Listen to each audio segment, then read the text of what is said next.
شروع اللہ کا نام لے کر جو بڑا مہربان نہایت رحم والا ہے۔ لوگو اپنے پروردگار سے ڈرو کہ قیامت کا زلزلہ ایک حادثہ عظیم ہے۔ اے مخاطب، جس دن تو اس کو دیکھے گا اس دن یہ حال ہوگا کہ تمام دودھ پلانے والی عورتیں اپنے بچوں کو بھول جائیں گی اور تمام حمل والیوں کے حمل گر پڑیں گے، اور لوگ تجھ کو مدہوش نظر آئیں گے، حالانکہ وہ مدہوش نہیں ہوں گے بلکہ عذاب دیکھ کر مدہوش ہو رہے ہوں گے۔ بے شک اللہ کا عذاب بڑا سخت ہے، اور بعض لوگ ایسے ہیں جو اللہ کی شان میں علم کے بغیر جھگڑتے اور ہر شیطان سرکش کی پیروی کرتے ہیں، جس کے بارے میں لکھ دیا گیا ہے کہ جو اسے دوست رکھے گا تو وہ اس کو گمراہ کر دے گا اور دوزخ کے عذاب کا رستہ دکھائے گا۔ لوگو، اگر تم کو مرنے کے بعد جی اٹھنے میں کچھ شک ہو تو ہم نے تم کو پہلی بار بھی تو پیدا کیا تھا، یعنی ابتدا میں مٹی سے، پھر اس سے نطفہ بنا کر، پھر اس سے خون کا لوتھڑا بنا کر، پھر اس سے بوٹی بنا کر جس کی بناوٹ کامل بھی ہوتی ہے اور ناقص بھی، تاکہ تم پر اپنی خالقیت ظاہر کر دیں۔ اور ہم جس کو چاہتے ہیں ایک میعاد مقرر تک پیٹ میں ٹھہرائے رکھتے ہیں، پھر تم کو بچہ بنا کر نکالتے ہیں، پھر تم جوانی کو پہنچتے ہو، اور بعض قبل از پیری مر جاتے ہیں، اور بعض بڑھاپے کی نہایت خراب عمر کی طرف لوٹائے جاتے ہیں کہ بہت کچھ جاننے کے بعد بالکل بے علم ہو جاتی ہیں۔ اور اے دیکھنے والے، تو دیکھتا ہے کہ ایک وقت میں زمین خشک پڑی ہوتی ہے، پھر جب ہم اس پر مے برساتے ہیں تو وہ شاداب ہو جاتی اور ابھرنے لگتی ہے اور طرح طرح کی بارونق چیزیں اگاتی ہے۔ ان قدرتوں سے ظاہر ہے کہ اللہ ہی قادر مطلق ہے جو برحق ہے، اور یہ کہ وہ مردوں کو زندہ کر دیتا ہے، اور یہ کہ وہ ہر چیز پر قدرت رکھتا ہے، اور یہ کہ قیامت آنے والی ہے اس میں کچھ شک نہیں، اور یہ کہ اللہ سب لوگوں کو جو قبروں میں ہیں جلا اٹھائے گا، اور لوگوں میں کوئی ایسا بھی ہے جو اللہ کی شان میں بغیر علم کے اور بغیر ہدایت کے اور بغیر کتاب روشن کے جھگڑتا ہے اور تکبر سے گردن موڑ لیتا ہے تاکہ لوگوں کو اللہ کے رستے سے گمراہ کر دے۔ اس کے لیے دنیا میں ذلت ہے، اور قیامت کے دن ہم اسے عذاب آتش سوزاں کا مزہ چکھائیں گے۔ اے سرکش، یہ اس کفر کی سزا ہے جو تیرے ہاتھوں نے آگے بھیجا ہے،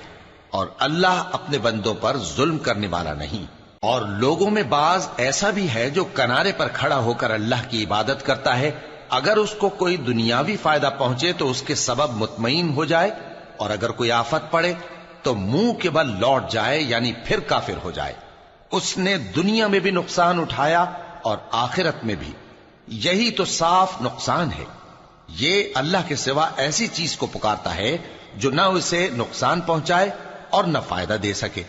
یہی تو پرلے درجے کی گمراہی ہے۔ بلکہ ایسے شخص کو پکارتا ہے جس کا نقصان فائدے سے زیادہ قریب ہے۔ ایسا دوست بھی برا اور ایسا ساتھی بھی برا۔ جو لوگ ایمان لائے اور عمل نیک کرتے رہے،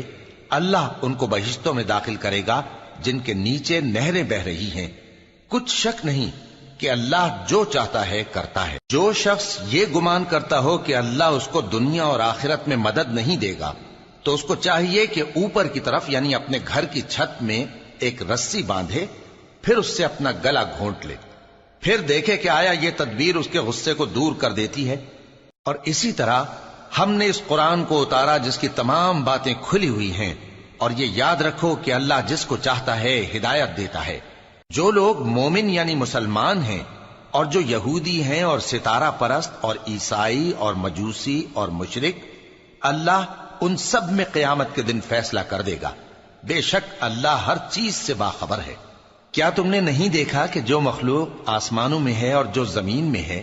اور سورج اور چاند اور ستارے اور پہاڑ اور درخت اور چوپائے اور بہت سے انسان اللہ کو سجدہ کرتے ہیں، اور بہت سے ایسے ہیں جن پر عذاب ثابت ہو چکا ہے، اور جس شخص کو اللہ ذلیل کرے اس کو کوئی عزت دینے والا نہیں۔ بے شک اللہ جو چاہتا ہے کرتا ہے۔ یہ دو فریق ایک دوسرے کے دشمن اپنے پروردگار کے بارے میں جھگڑتے ہیں، تو جو کافر ہیں ان کے لیے آگ کے کپڑے قطع کیے جائیں گے اور ان کے سروں پر جلتا ہوا پانی ڈالا جائے گا،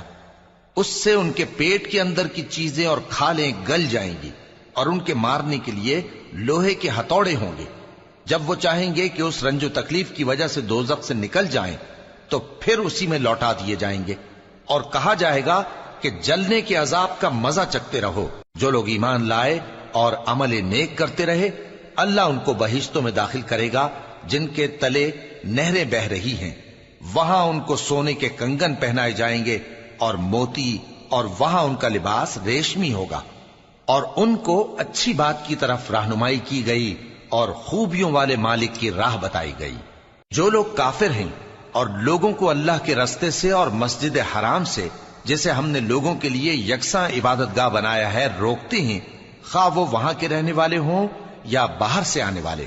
اور جو اس میں شرارت سے کجروی و کفر کرنا چاہے تو اس کو ہم درد دینے والے عذاب کا مزہ چکھائیں گے۔